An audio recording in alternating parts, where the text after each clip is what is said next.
Hello, my dear students. How are you? So, hope you are all doing great. So మీ school డేస్ని enjoy చేస్తున్నారు కదా. Schools reopen అయ్యాయి. Almost 1 week కూడా finish అయిపోయింది. And మీరు సెకండ్ వీక్లోకి ఎంటర్ అవుతున్నారు. సో మొత్తం అంతా కొత్తగా ఉంటుంది, right? New books, new syllabus, new class room, so new goals కదా.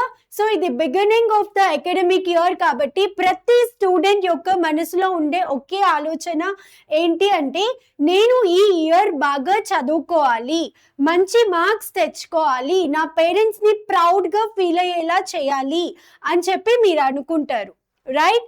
సో బట్ న్యూ గోల్స్ అయితే సెట్ చేసుకున్నారు. బట్ విత్ ఇన్ ఒక 1 మంత్ 1.5 మంత్ తర్వాత అదే సేమ్ మార్క్స్ గురించి వచ్చే tension, exam pressure, okay, fear, అదే సేమ్ రిగ్రెట్ఫుల్ ఫీలింగ్ తో మళ్ళీ మీ థాట్స్ అన్ని, మీ మైండ్ అంతా నిండిపోతుంది అనమాట.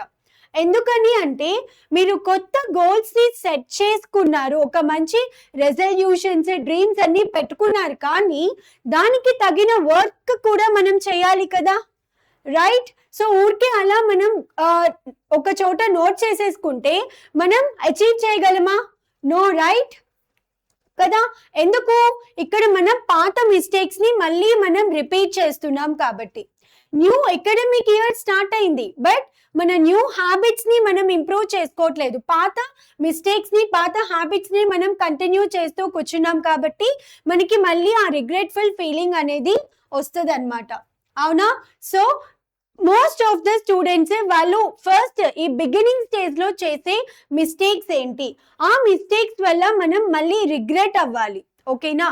సో అలాగనే మీరు లాస్ట్ ఇయర్ చేసిన ద మోస్ట్ మిమ్మల్ని బాగా రిగ్రెట్ గా ఫీల్ చేసిన మిస్టేక్ ఏంటి, ఓకే? దాని వల్ల మీరు ఏం లూజ్ అయ్యారు అనేసి please let me know in the comment section. అయితే ఇప్పుడు మనము what are the top most mistakes we will make, okay? So ఈ బిగినింగ్ లో మనం చేసే ఆ 5 మిస్టేక్స్ ఏంటి, అవి చేయకుండా ఉండాలి అంటే what is the daily study routine we should follow అనేది ఇప్పుడు మనం డిస్కస్ చేద్దాం. సో ద ఫస్ట్ వన్ ఏంటి అంటే, మోస్ట్లీ మనం చేసే ఒక పెద్ద మిస్టేక్ ఏంటి అంటే ప్రొక్రాస్టినేషన్. ఓకే, ఇంకా చాలా టైం ఉంది, చదువుకుందాం, ఇంకా ఇది బిగినింగే కదా, ఓకే, ఇప్పుడు మనకి ఎలాంటి ఎగ్జామ్స్ లేదు కదా అని చెప్పేసి టైం అంతా వేస్ట్ చేసేస్తూ ఉంటాము, రైట్? సో 1 వీక్ అయిపోతుంది, నెక్స్ట్ మనకి జూలై ఎండింగ్ లో FA1 ఎగ్జామ్స్ వస్తాయి కదా. ఆ టైం వచ్చేటప్పటికి విత్ ఇన్ ఒక 2 వీక్స్ అప్పటి నుంచి మీరు చదవడం స్టార్ట్ చేస్తారు. బికాస్ అప్పుడు ఏమవుతుంది అంటే, ఇప్పటి నుంచి మీరు కలెక్ట్ చేసిన వర్క్ అంతా ఇంక్రీజ్ అయిపోతుందా. సో అంత షార్ట్ స్పాన్ ఆఫ్ టైంలో మీరు ఇదంతా మేనేజ్ చేయాలి అంటే ఇట్ బికమ్ సో స్ట్రెస్ఫుల్, అవునా? అప్పుడు అక్కడ మనం ప్రెషరైజ్డ్ గా ఫీల్ అవుతాం, నేను ఎందుకు ఇన్ని రోజులు చదువుకోలేదు, టైం అంతా వేస్ట్ చేశాను అని చెప్పేసి మీరు మిమ్మల్ని సెల్ఫ్ బ్లేమ్ చేసుకుంటారు, ఓకే? సో అట్లాగా మీరు ఎక్స్పీరియన్స్ చేయొద్దు అనుకుంటే, అలా రిగ్రెట్ గా మీరు ఫీల్ అవ్వద్దు అనుకుంటే, మనం ఇప్పుడు చేయాల్సిన పని ఏంటి అంటే, సో ఇప్పుడు మీకు ఇది స్టార్టింగ్ కాబట్టి ఎలాంటి ఎగ్జామ్ ప్రెషర్స్, ఓకే, ఎలాంటి ఎగ్జామ్ ప్రెషర్, టెన్షన్స్ అనేవి మీకు ఉండవు. సో మీరు ఏ సబ్జెక్ట్ లో అయితే వీక్ అని ఫీల్ అవుతున్నారో, దేంట్లో అయితే నేను వెనకపడ్డాను అనుకుంటున్నారో, ఆ సబ్జెక్ట్ మీద ఫోకస్ చేయడానికి ట్రై చేయండి. నాట్ ట్రై, ఓకే, ఫోకస్ చేయాలి అంతే, ఓకేనా? సో ప్రతిరోజు start with half an hour ప్రతిరోజు చదవడం స్టార్ట్ చేయండి, ఓకే? ఈ రోజు హాఫ్ అన్ అవర్ చదివారా, రేపు 45 మినిట్స్, ఆ నెక్స్ట్ డే 1 అవర్, అట్లాగా మీ స్టడీ టైంని ఇంక్రీజ్ చేసుకుంటూ వెళ్ళండి, ఓకే? సో మళ్ళీ మీకు ఎగ్జామ్ టైం వచ్చేటప్పటికి మీరు ఈ సబ్జెక్ట్ లో అంత ప్రెషర్ గా, స్ట్రెస్ గా ఫీల్ అవ్వరు అనమాట. బికాజ్ ఇన్ని రోజులు మీరు ఏదైతే ఎఫర్ట్స్ పెట్టారో, దాంట్లో ఏదైతే కష్టపడి చదువుకున్నారో అదంతా మీకు అక్కడ ఉపయోగపడుతుంది, ఓకే? మీరంతా స్ట్రెస్ఫుల్ గా ఫీల్ అవ్వాల్సిన అవసరం ఉండదు. ఎవరైతే స్టూడెంట్స్ మనం ఎగ్జామ్ అప్పుడు చదువుకుందాము అనుకొని ల్యాగ్ చేస్తూ టైం వేస్ట్ చేసుకుంటారో, వాళ్ళతో కంపేర్ చేసుకుంటే you will stand out, right? You will stand out in a group of people కదా. సో బికాస్ ప్రతిరోజు చేసే ఈ చిన్న చిన్న ఎఫర్ట్సే మన రిజల్ట్ లో చేంజ్ ని తీసుకొని వస్తాయి అన్నమాట. ఓకేనా? సో డైలీ చదువుకోవడం స్టార్ట్ చేయండి. హాలిడేస్ అయిపోయినాయి. హాలిడే మూడ్ లో నుంచి ఇక మనం స్టడీ మూడ్ లోకి, స్టడీ మోడ్ ని యాక్టివేట్ చేయాలి. ఓకేనా? Yes. So start with half an hour. Okay, అలాగా రోజు మీ స్టడీ టైం ని ఇంక్రీజ్ చేసుకుంటూ వెళ్ళండి. ఓకేనా? So this is the solution for it. Because ప్రతిరోజు మనం చేసే స్మాల్ ఎఫర్ట్సే మనకేమిస్తాయి, బిగ్ రిజల్ట్స్ ని తీసుకొని వస్తాయి అన్నమాట. ఓకేనా? అంతేకాని టైం వేస్ట్ చేసుకోవద్దు. అండ్ నెక్స్ట్ మిస్టేక్ ఏంటి అంటే ఇగ్నోరింగ్ డౌట్స్.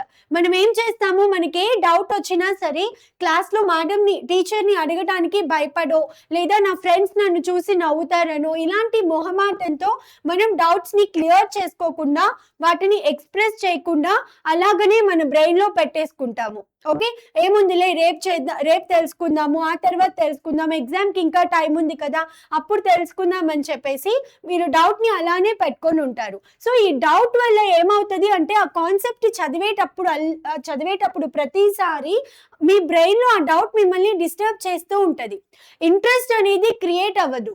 రైట్? మనకి కన్ఫ్యూజ్డ్ గా ఉంటుంది అనమాట చదువుకునేటప్పుడు. రైట్? అందుకని మీకు ఏ డౌట్ ఉన్నా కూడా దాన్ని వెంటనే క్లియర్ చేసుకోండి. ఓకేనా? సో మనకి తెలియంది మనం అడిగి తెలుసుకోవడంలో ఎలాంటి తప్పు లేదు. ఓకే, సో అందుకని నేనేం చెప్తానంటే డౌట్స్ ని ఇగ్నోర్ చేయదు. మీకు స్కూల్లో టీచర్ని అడగడం భయం అంటే మన దగ్గర మొబైల్ ఉంది కదా, దాంట్లో ఇన్ఫర్మేషన్ మనం with in few seconds fetch చేయొచ్చా? రైట్? సో దాన్ని ప్రాపర్ గా యూస్ చేసుకోండి. ఓకేనా? మీ డౌట్స్ ని మీరు క్లియర్ చేసుకోవచ్చు. మీకు అక్కడ కూడా అర్థం కాలేదా, there are lot of resources మన ఛానల్లో కూడా. యూ కెన్, మీకు ఏ సబ్జెక్ట్ లో, ఏ కాన్సెప్ట్ లో అయితే డౌట్ ఉందో ఆ కాన్సెప్ట్ మీద మీరు మీ డౌట్ ని ఎక్స్ప్రెస్ చేయొచ్చు. ఓకే, సో దట్ మీకు అది ఒక వీడియో ఫార్మాట్ లో మీకు ఆన్సర్ రావచ్చు, లేదు అంటే ఆ కమెంట్ కి రిప్లై లోనే మీ ఆన్సర్ మీకు దొరకచ్చు. రైట్? అంతేకాని డౌట్ ని క్లియర్ చేసుకోకుండా అలాగనే ఆ కాన్సెప్ట్ ని మగప్ చేసేయొద్దు. ఓకేనా? ఎస్. అండ్ నెక్స్ట్ థింగ్ ఏంటి అంటే the most important one, distractions. Okay, మనకి చాలా డిస్ట్రాక్షన్స్ ఉంటాయి, internally, externally. And the most distracted మనల్ని ఎక్కువగా డిస్ట్రాక్ట్ చేసే టూల్ ఏంటి అంటే మొబైల్.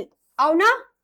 రైట్? సో మనం చదువుకుంటున్నాం అని చెప్పేసి బుక్ ఓపెన్ చేసి మొబైల్లో నా ఫ్రెండ్ మెసేజ్ చేశాడా, ఓకే, ఎవరైనా కాల్ చేశారా, ఏదైనా మెసేజ్ వచ్చిందా అని చెప్పేసి దాని మీదనే మన థాట్స్ అన్నీ ఉంటాయి అన్నమాట. అవునా? సో మీరు ఎప్పుడైతే చదువుకుంటూ ఉంటారో ఆ మొబైల్ అనేది సైలెంట్ లో ఉన్నా సరే, మీరు దాన్ని యూజ్ చేయాలనుకోకపోయినా కూడా దాన్ని మీ కళ్ళకి కనిపించేట్టు పెట్టుకోవద్దు, దాన్ని వేరే రూమ్ లో పెట్టేసేయండి. రైట్? ఓకే, మీకు దాంతో ఎలాంటి అవసరం లేదు, మీకు ఎలాంటి క్లాసెస్ అది ఏమీ లేదు అన్నప్పుడు, మీరు చదువుకోవాల్సిన కంటెంట్ అంతా కూడా మెటీరియల్ లోనే ఉంది, నోట్స్ లోనే ఉంది అనుకున్నప్పుడు, మీకు ఫోన్ తో అవసరం లేదు అనుకున్నప్పుడు ఆ ఫోన్ ని మీ పక్కన పెట్టుకోవద్దు.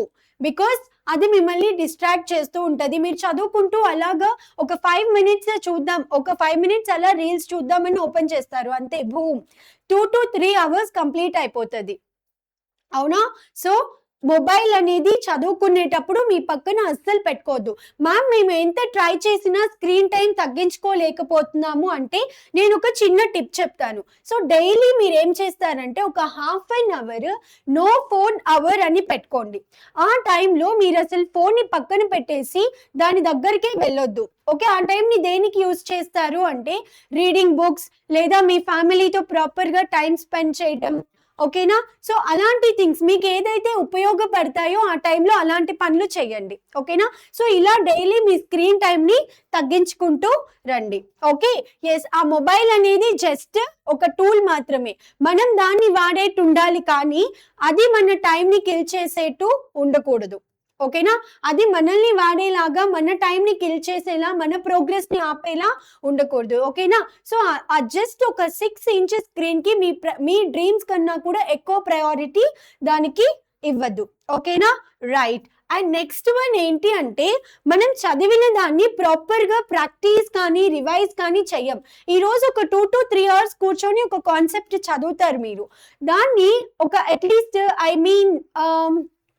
ఒక 2 to 3 days తర్వాత మళ్ళీ ఆ కాన్సెప్ట్ చూస్తే almost 40 to 50% of the concept మీరు మర్చిపోయి ఉంటారు. బికాస్ ఎందుకు, ప్రాపర్ గా దాన్ని మనం రివైజ్ చెయ్యము.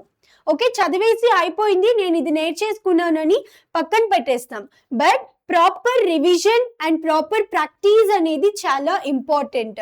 ఈ రోజు మీరు ఒక కాన్సెప్ట్ నేర్చుకున్నారు అంటే పక్క రోజు దానికి అట్లీస్ట్ ఒక 5 to 10 minutes అయినా రివైజ్ చేయడానికి టైం స్పెండ్ చేయండి. ఓకేనా? సో దట్ మీరు రిపీటెడ్ గా ఇలా చదువుతూ ఉండటం వల్ల బ్రెయిన్ అనేది దాన్ని మర్చిపోదు, ఆ ఇన్ఫర్మేషన్ ని మర్చిపోదు. ఓకే, సో జస్ట్ అలా చదివి పక్కన పెట్టేయడం కాకుండా మీరు చదివేటప్పుడు ప్రాపర్ నోట్స్ తయారు చేసుకోండి. అలాగనే మీరు చదివింది మీకు అర్థమయ్యేలా మీకు మీరే ఎక్స్ప్లెయిన్ చేసుకోండి, లేదా మీ ఫ్రెండ్కి ఎక్స్ప్లెయిన్ చేయండి. మనం నేర్చుకున్నది వేరే వాళ్ళకి ఎక్స్ప్లెయిన్ చేసినప్పుడు మనకి ఇంకా అది బాగా గుర్తుంటుందన్నమాట. రైట్? ఎస్. సో మనం ఏదైతే చదువుకుంటున్నామో దాన్ని ప్రాపర్గా రివైజ్ అనేది రెగ్యులర్లీ రివిజన్ చేయండి. ఓకేనా? సో రివిజన్ అనేది చాలా ఇంపార్టెంట్ థింగ్ అన్నమాట. అండ్ ద లాస్ట్ వన్ ఏంటి అంటే, మనం ఒక చిన్న ఫెయిల్యూరో లేదా వన్ బ్యాడ్ డేనో throughout the month, throughout the year effect చేసేలా ఉండకూడదు. ఓకేనా? సో ఈ రోజు మీకు చదవాలి అనిపించలేదు, నెక్స్ట్ డే మళ్ళీ మనం పికప్ అవ్వాలి, మళ్ళీ చదువుకోవాలి. అంతేకాని నిన్న చదవలేదని ఈ రోజు కూడా అదే మూడ్ ని మీరు క్యారీ చేయకూడదు. సో దట్ ఏమవుతుంది, మీ పెండింగ్ వర్క్ అంతా ఇంక్రీజ్ అయిపోతుంది. దాన్ని ఎవరు క్లియర్ చేసుకోవాలి? అట్ లాస్ట్ మీరే కదా చేసుకోవాల్సింది, మన కోసం ఎవరు చేయరు కదా. రైట్? ఎస్. అండ్ అలాగనే ఏదో టెస్ట్ లో కొంత తక్కువ మార్క్స్ వచ్చాయనో, మీరు ఫెయిల్ అయ్యారనో టోటలీ మీరు దాని వల్ల డిస్కరేజ్ అవ్వద్దు, డిమోటివేట్ అవ్వద్దు. మీరు ఒక మిస్టేక్ చేస్తున్నారు అంటే ఆ మిస్టేక్ ఏంటి, దాన్ని ఎవాల్యుయేట్ చేసుకొని దాన్ని ఎలా ఓవర్కమ్ చేయాలి అన్న మైండ్ సెటే మనకి ఉండాలి. నెవర్ గివ్ అప్ యాటిట్యూడ్ ని మనము బిల్డ్ చేసుకోవాలి, అంతేకాని ప్రతి దానికి గివ్ అప్ చేసేయకూడదు. ఓకేనా? So believe in yourself. Okay, so మీరు ఏదైనా, నథింగ్ ఈజ్ ఇంపాసిబుల్. మనం ఫోకస్ చేస్తూ కాన్సన్ట్రేటెడ్ గా ప్రతిరోజు కన్సిస్టెంట్ గా మనం ఒక పనిని చేస్తూ ఉంటే మన ఇంప్రూవ్మెంట్, మన ప్రోగ్రెస్ అనేది మీకు తెలియకుండానే స్టార్ట్ అవుతుంది. Okay? Yes. So I just wanted to say, consistency అనేది it beats the talent. Perfection కన్నా కూడా ఇంపార్టెంట్ కన్సిస్టెన్సీ. ప్రతిరోజు మీరు స్టడీస్తో డైలీ స్టడీ రొటీన్ ని బిల్డ్ చేసుకోండి. ఎవ్రీ డే చదువుకోండి, ఈవెన్ అది సాటర్డేనా సండేనా, okay, doesn't matter. Every day ప్రతిరోజు చదువుకోవడానికి ట్రై చేయండి. ఓకే, సో లాస్ట్ ఇయర్ మీరు వీటిలో కనుక ఏదైనా మిస్టేక్స్ చేసి, ఇలాంటి మిస్టేక్స్ చేసి మీరు రిగ్రెట్ అయినవి ఉంటే let me know in the comment section. Okay? Yes. So మనం అకాడమిక్ ఇయర్ ని స్ట్రాంగ్ గా, మోటివేటెడ్ గా, ఫుల్ ఆఫ్ జోష్ గా స్టార్ట్ చేయడమే కాదు, ఎండింగ్ కూడా ఎలా ఉండాలి, అంతే స్ట్రాంగ్ గా ఉండాలన్నమాట. అవునా? మూవీ అనేది ఫస్ట్ పార్ట్ బాగుంటే సరిపోతుందా? క్లైమాక్స్ కూడా ఎలా ఉండాలి, బాగుండాలి, అదే లెవెల్లో అదే రేంజ్ లో ఉండాలా? Yes. So stay consistent. Okay, try to focus, improve your focus, because focus అనేది మన సూపర్ పవర్. ఎందుకు? This world is with full of distractions. అవునా? రైట్? అదే మనం ఫోకస్ చేయగలుగుతున్నాము అంటే అదే మన biggest advantage. So learn to focus. Okay, so this is it for this video. మీ లాస్ట్ ఇయర్ మిస్టేక్స్ ని ఈ ఇయర్ కూడా కంటిన్యూ చేసి అదే పెయిన్ఫుల్నెస్, ఓకే, అదే రిగ్రెట్ అన్న ఫీలింగ్స్ ని ఇక్కడ కూడా మళ్ళీ మీరు తెచ్చుకోవద్దు. ఓకేనా? Yes. So this is it for this video. See you in the next video. Until then, take care. So get busy with your studies. Bye.